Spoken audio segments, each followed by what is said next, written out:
Breaking చూస్తున్నాం. Telangana CM KCR Hastina పర్యటన ఆసక్తి రేపుతోంది. సాయంత్రం 4 గంటల 10 నిమిషాలకు ఆయన ప్రధాని మోడీతో సమావేశం కానున్నారు. ఆ సమయానికి ఆయనకి అపాయింట్మెంట్ లభించింది. ప్రధానితో మొత్తం 11 అంశాలపై చర్చించనున్నారు కేసీఆర్. కొత్త జోనల్ విధానానికి ఆమోదముద్ర వేసుకోవడమే ప్రధాన అజెండాగా కనిపిస్తోంది. ప్రత్యేక హైకోర్టు, పెండింగ్ రైల్వే ప్రాజెక్టులు, సచివాలయానికి బైసన్ పోలో గ్రౌండ్స్, కాళేశ్వరం ప్రాజెక్టుకు నిధులు, కొత్త జిల్లాల్లో జవహర్ నవోదయ పాఠశాలల ఏర్పాటు, ఐఐఎం, ఐటీఐఆర్ కేటాయింపు వంటి అంశాలను ప్రధాని వద్ద ప్రస్తావించనున్నారు కేసీఆర్. అది ఇవన్నీ ఒక ఎత్తు అయితే ముందస్తుకు సంబంధించిన చర్చ జరుగుతుందా లేదా అనేది ఆసక్తికరంగా మారింది. తెలంగాణలో ముందస్తు ఎన్నికలు తప్పవన్న ప్రచారం జోరుగా సాగుతున్న సమయంలో కేసీఆర్ ఢిల్లీ టూర్ చర్చనీయాంశమైంది. కొందరు ముఖ్య నేతలతో ఢిల్లీ వచ్చిన ఆయన ముందస్తు ఎన్నికలపైనే ప్రధానంగా ఫోకస్ చేశారని తెలుస్తోంది. ప్రభుత్వం రద్దు చేస్తే తర్వాత తలెత్తే పరిణామాలు, ఒకవేళ 4 రాష్ట్రాలకు ఎన్నికలు జరిగితే వాటితో పాటే తెలంగాణకు జరిపే అవకాశం ఉందా, అలా ఎన్నికలు జరిపే పని అయితే ఎప్పటిలోపు అసెంబ్లీని రద్దు చేయాలి వంటి అంశాలపై స్పష్టత కోసం ప్రయత్నిస్తున్నారు.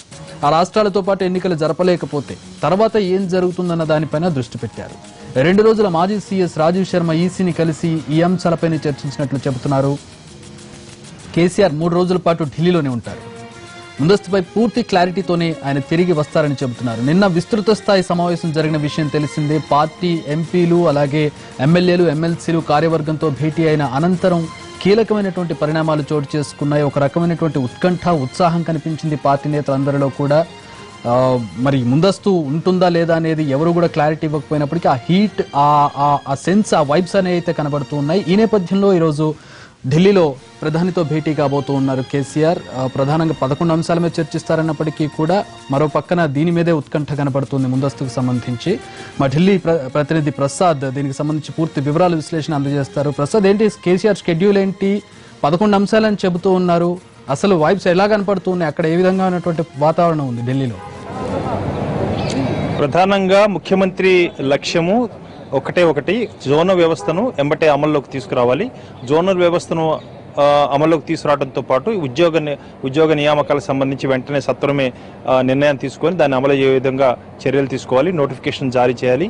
వీటన్నిటినీ సంబంధించి అసెంబ్లీ రద్దు అన్నది ఉంటుంది. కాబట్టి ముందుగా జోనల్ వ్యవస్థ యొక్క సమస్య కనుక పరిష్కారం ఉన్నట్లయితే ఉద్యోగ నియామకాలు చేసుకుని ఆ తర్వాత సెప్టెంబర్ 2వ తేదీన ప్రగతి నివేదికను ప్రజలకు అందించి ఆ తర్వాత అసెంబ్లీని రద్దు చేసి సత్వరమే సాధ్యమైనంత త్వరగా ఎన్నికలకు వెళ్లాలన్నది ముఖ్యమంత్రి యొక్క ఉద్దేశంగా కనపడుతుంది. అందుకు ఇప్పటికే చాలాసార్లు కసరత్తు కూడా చేయడం జరిగింది.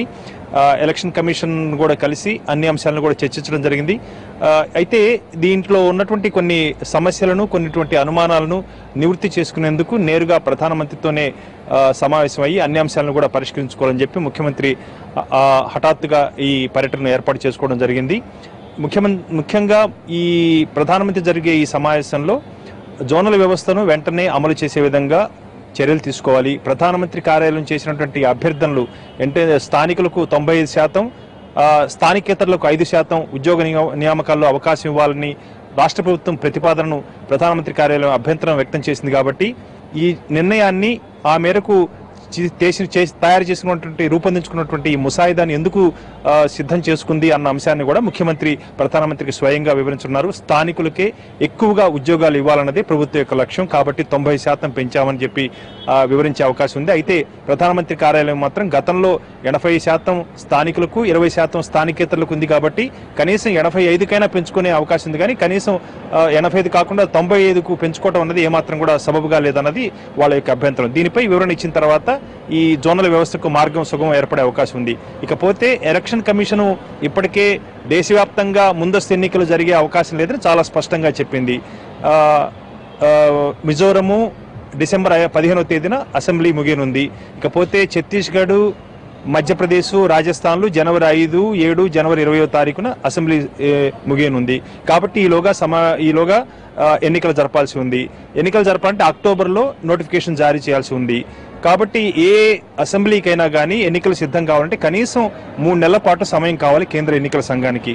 ఈ సమయాన్ని దృష్టిలో పెట్టుకొని అసెంబ్లీ రద్దు అంశంపై ముఖ్యమంత్రి నిర్ణయం తీసుకోవాలి. ముఖ్యమంత్రి అసెంబ్లీ రద్దు నిర్ణయం తీసుకోవాలంటే జోనల్ వ్యవస్థ లాంటి సమస్యలు కొన్ని ఉన్నాయి. కాబట్టి వీటన్నిటినీ కూడా ఒక స్పష్టమైనటువంటి అవగాహన ఏర్పాటు చేసుకునేందుకు ప్రధానమంత్రితో నేరుగా మాట్లాడి ఒకవేళ ఎలక్షన్ కమిషన్ గనక ఈ 4 రాష్ట్రాలతో గనక తెలంగాణ అసెంబ్లీకి కూడా ఎన్నికలు జరిపే అవకాశం లేదన్నట్లయితే ప్రధానమంత్రితో కూడా ఈ అంశంపై చర్చించి కొంతమేరకు ప్రధానమంత్రి యొక్క చొరవ ఆయన కూడా చొరవ చూపించమని అడిగే అవకాశం కూడా ఉండే అవకాశం ఉన్నట్టుగా తెలుస్తుంది. ప్రధానమంత్రి కూడా అడిగే అవకాశం ఉంది. కాబట్టి ఇన్ని అంశాలు ఉన్నాయి కాబట్టి ప్రధానమంత్రితోనే నేరుగా మాట్లాడి ఒక నిర్ణయం తీసుకోవాలి అని ఉన్నది. 11 అంశాలు అధికారికంగా ఉన్నప్పటికీ కూడా అందుకు సంబంధించిన విజ్ఞాపన పత్రాలు సిద్ధం చేసుకున్నప్పటికీ కూడా అవన్నీ కూడా గతంలో చెప్తూ వచ్చినదే. కాళేశ్వరం ప్రాజెక్టుకు ఆర్థిక వనరులు సమకూర్చాలని, అదేవిధంగా నవోదయ విద్యాలయాలు కొత్త జిల్లాల్లో ఏర్పాటు చేయాలని, కరీంనగర్ ఇతరత్ర అనేక జిల్లాల్లో ఉన్నత విద్యా సంస్థలు ఏర్పాటు చేయాలి, IIIT, IIM లాంటి ఏర్పాటు చేయాలని చెప్పి కొన్ని ప్రతిపాదనలు ఉన్నాయి. వీటికి సంబంధించి విజ్ఞాపన పత్రాలు రొటీన్గా ఇస్తున్నాయి. కాబట్టి మరీ ముఖ్యంగా ప్రధాన మంత్రికి తెలియజేసే అంశం మాత్రం, ముఖ్యమంత్రి ముందున్నటువంటి లక్ష్యం మాత్రం జోనల్ వ్యవస్థను వెంటనే అమలులోకి తెచ్చుకునే విధంగా చర్యలు తీసుకోవాలి. ఆ మేరకు ప్రధానమంత్రిని కోరాలి. కాబట్టి ఈ అన్ని అంశాలను పరిగణలో తీసుకుంటే సెప్టెంబర్ 2వ తేదీన జరిగే ప్రగతి నివేదిక సభకు 2-3 రోజుల తర్వాత అసెంబ్లీని రద్దు చేసుకునే నిర్ణయం ఉండాలన్నది ముఖ్యమంత్రి యొక్క ఆలోచన. అయితే ముఖ్యమంత్రి ఆలోచనకు అనుగుణంగా ఇక్కడ పరిస్థితి ఉంటుందా లేదా, అసెంబ్లీ ఎన్నికలు ఈ 4 రాష్ట్రాల నుంచి జరిపే అవకాశానికి ఏమన్నా మొగ్గు చూపారా ఎలక్షన్ కమిషన్, కేంద్ర ఎన్నికల సంఘం, ఇవన్నీ కూడా కొన్ని శేష ప్రశ్నలు. కాబట్టి వీటన్నిటికీ సమాధానాలు రావాలంటే నేరుగా ప్రధానమంత్రితో స్వయంగా ఎలక్షన్ కమిషన్ చీఫ్తో కూడా భేటీ అవుతున్నట్లుగా తెలుస్తోంది. ఆ దిశగా కూడా అడుగులు వేస్తూ అక్కడ ఒక క్లారిటీ తీసుకుని అడుగు వేసే అవకాశం కనపడుతున్నట్లుగా తెలుస్తుంది. ఏంటి స్కెడ్యూల్, ఏంటి 3 days స్కెడ్యూల్?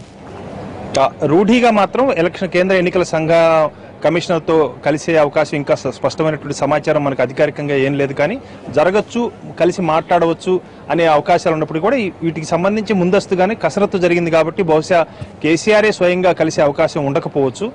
ఇప్పటికే ప్రభుత్వ ముఖ్య సలహాదారు రాజీవ్ శర్మ 2 విడతలుగా సమావేశమయ్యారు, అన్ని అంశాలు కూడా మాట్లాడారు. సాంకేతికంగా ఎదురవుతున్నటువంటి సమస్యల విషయంలో ముఖ్యమంత్రికి కూడా రాజీవ్ శర్మ వివరించారు. కాబట్టి ఇక ముఖ్యమంత్రి ప్రధానమంత్రితో నేరుగా మాట్లాడి ఈ అంశంపై ఒక స్పష్టతకు వచ్చే అవకాశం ఉంది. కాబట్టి నేరుగా కేంద్ర ఎన్నికల సంఘం కమిషనర్తో మాత్రం ముఖ్యమంత్రి కలిసే అవకాశాలు అంత స్పష్టంగా కనపట్లేదు. అధికారికంగా అయితే సమాచారం లేదు. కాబట్టి ప్రధానమంత్రితోనే నేరుగా మాట్లాడిన తర్వాత కొంతమేరకు ఒక స్పష్టమైన ఆలోచన వచ్చే అవకాశం ఉంది. పర్యటన అంటే ఒక పెద్ద స్కెడ్యూల్, 3 రోజుల పర్యటన అనేది. ఏం ఆశిస్తున్నారు ఈ 3 రోజుల పర్యటన? ఢిల్లీ నుంచి కేసీఆర్ కావచ్చు, కేసీఆర్ టీం కావచ్చు, ఏ అంశాలతో తిరిగి హైదరాబాద్ చేరుకోవాలని అనుకుంటున్నారు? 3 రోజుల అధికార పర్యటన అని చెప్పి అన్నప్పటికీ కూడా రేపు రక్షాబంధన్ కార్యక్రమం, రేపు సాయంత్రం కల్లా తిరిగి ఈ రోజు జరిగే సమావేశంలో గనక స్పష్టమైనటువంటి హామీ ప్రభుత్వ ప్రధానమంత్రి నుంచి కనుక వచ్చినట్లయితే రేపు బహుశా రేపే వెళ్ళిపోవచ్చు. రేపు రక్షాబంధన్ కాబట్టి అన్ని కార్యాలయాలకు సెలవే. కాబట్టి మరలా ఉండాలంటే సోమవారం దాకా వెయిట్ చేయాలి. కాబట్టి బహుశా 3 రోజుల పర్యటన ఉండకపోవచ్చు. ఈ రోజు కనుక ప్రధానమంత్రి జరిగే సమావేశం కనుక చాలా ఫలవంతంగా చర్చలు కనుక ముగిసినట్లయితే సాధ్యమైనంత వరకు 99% సమస్యలను కూడా కొలిక్కి వచ్చే అవకాశం ఉంది. కాబట్టి ఈ రోజు జరిగే సమావేశం చాలా కీలకమైంది. రేపు సెలవు కాబట్టి ఎవరిని కలిసే అవకాశం ఉండకపోవచ్చు. ఒకవేళ రేపు సాయంత్రం తిరిగి కూడా కేసీఆర్ హైదరాబాద్ వెళ్లే అవకాశాలు ఉంటే కూడా పార్టీ వర్గాల నుంచి అంతున్న సమాచారం బట్టి తెలుస్తుంది. కాబట్టి ఈ రోజు జరిగేది చాలా కీలకమైన సమావేశం. Thanks for the updates and analysis Prasad. Thanks for joining us.